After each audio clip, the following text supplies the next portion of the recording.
नमस्कार दोस्तों, आज हम पढ़ेंगे सांवले सपनों की याद जो जाबिर हुसैन द्वारा लिखा गया है। सांवले सपनों की याद पक्षी प्रेमी सालिम अली के व्यक्तित्व पर आधारित एक जीवन चरित्र है जो संस्मरण के रूप में लिखा गया है। संस्मरण उसको कहते हैं जो किसी के व्यक्तित्व की याद में लिखा जाए। सालिम अली की मृत्यु से जो दुख उत्पन्न लेखक के मन में हुआ उसको पाठ के रूप में उन्होंने लिखा है, तो उनकी भाषा और जो अभिव्यक्ति शैली है वो हमारे मन को छू लेती है। आइए हम पाठ का सार शुरू करते हैं। लेखक कहते हैं कि सालिम अली अपने कंधों पर सैलानियों की तरह अंतहीन सफ़र का बोझ उठाए चल पड़े। जिस प्रकार सैलानी लोग जाते हैं इस प्रकार वो अपने मृत्यु की ओर जा रहे हैं। वे एक ऐसे वन पक्षी की तरह प्रकृति में विलीन हो रहे हैं जो ज़िंदगी का आखिरी गीत गाने के बाद भी मौत की गोद में जा बसा हो। लेखक कहते हैं कि वो इस प्रकार एक वन पक्षी की तरह थे जो प्रकृति में मिलने जा रहे हैं और अंत में वो मौत की गोद में बस गए हैं। सांवले सपनों का महत्व। लोग पक्षियों को आदमी की नज़र से देखना चाहते हैं, परंतु वो लेखक कहते हैं कि यह उनकी भूल है। सालिम अली अपने जीवन में एक मिथक बन गए थे। मिथक कहते हैं अनरियल जो होता है। यह तो पता नहीं कि कृष्ण ने वृंदावन में कब रासलीला रची। लेखक अपनी बात को स्पष्ट करने के लिए वृंदावन का उदाहरण देते हैं कि हम नहीं जानते कि कृष्ण कब पैदा हुए, कब उन्होंने वृंदावन में रासलीला रचाई, कब वहाँ की यमुना का सांवला पानी देखा उन्होंने, और वो घटना जो उससे जो एक नाग से संबंधित थी वो हमें याद दिलाती है कि नदी का पानी सांवला हो गया था। हम उस टाइम नहीं थे इसलिए हमें वो नहीं पता, परंतु फिर भी जब हम कभी वृंदावन जाते हैं तो ऐसा माहौल हमें वहाँ लगता है जैसे वास्तव में ही कृष्ण वहाँ थे और अभी अभी किसी गली से निकलकर वो आ जाएंगे और बांसुरी की धुन से हमें मदहोश कर देंगे। सालिम अली भी इसी प्रकार के व्यक्तित्व थे। सालिम अली का पक्षियों से प्रेम किसी से अछूता नहीं है।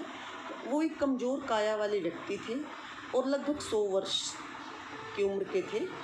शायद लंबी यात्राओं के कारण ही उनके शरीर थक गया था और कैंसर जैसी मृत्यु ने उनको अपने आगोश में, कैंसर जैसी बीमारी ने अपने आगोश में ले लिया। अंतिम सांस तक वो पक्षियों की तलाश में और सुरक्षा में लगे रहे, अर्थात अंतिम सांस तक, मौत के अंतिम समय में भी वो अपने काम में लगे रहे।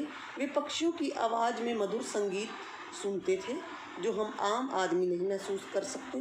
दूर तक धरती पर फैले और झुके आकाश में उनको पक्षियों का जादू दिखाई देता था। उन्होंने अपनी यह दुनिया अपने परिश्रम से बनाई थी। उनकी पत्नी तहमीना का योगदान जिसमें भरपूर था, अर्थात उनके काम में तहमीना उनकी हमेशा मदद किया करती थी। एक बार उन्होंने उस समय के प्रधानमंत्री चौधरी चरण सिंह से भी भेंट की थी और उन्होंने केरल की साइलेंट वैली की रेगिस्तानी हवा के बारे में उनको कहा था कि अगर ये हवा इसी प्रकार आती रही तो साइलेंट वैली को नुकसान हो सकता है। इनसे पता चलता है कि चौधरी चरण सिंह से मिलने का कारण क्या था। उनका कारण था कि वो प्रकृति से कितना प्रेम करते थे और उनका पक्षी प्रेम देखकर वो चौधरी चरण सिंह भी उस समय भावुक हो गए थे। ना आज चौधरी चरण सिंह दुनिया में है और ना ही सालिम अली जी दुनिया में है, परंतु लेखक को लगता है कि अभी भी उनकी जो बातें हैं वो उनके कानों में गूंजती हैं। लेखक को लगता है कि अब इन चहचहाते पक्षियों की चिंता कौन करेगा। फॉल ऑफ अ स्पैरो सालिम अली जी की एक आत्मकथा है, इसका नाम है। एक बार लॉरेंस की पत्नी फ्रीडा से पूछा गया, आप अपने पति के बारे में कुछ बताएं। तो फ्रीडा का कहना था कि लॉरेंस इतना उदार और सरल इंसान था कि मेरी छत पर बैठने वाली गोरैया भी उनके बारे में अधिक जानती होगी। ये भी एक लेखक ने एक छोटे सा एक उदाहरण अपने पाठ में दिया है।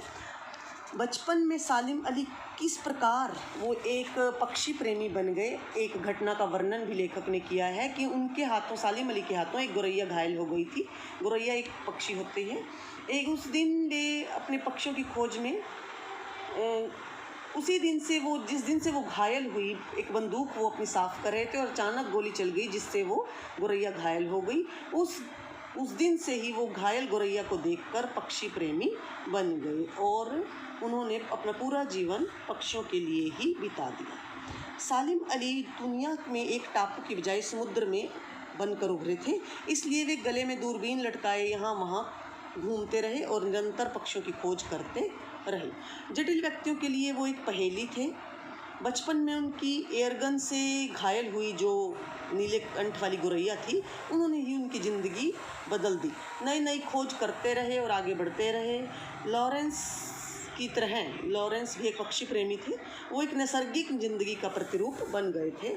वे प्रकृति की दुनिया में एक टापू बनने की बजाय अथाह सागर बनकर उभरे थे। जो लोग उनके स्वभाव से परिचित हैं उन्हें लगता है आज भी पक्षियों का सुराग वो जानने में लगे हुए हैं और थोड़ी ही देर में वापस आएंगे, परंतु लेखक जानता है कि वो अब कभी वापस नहीं आएंगे।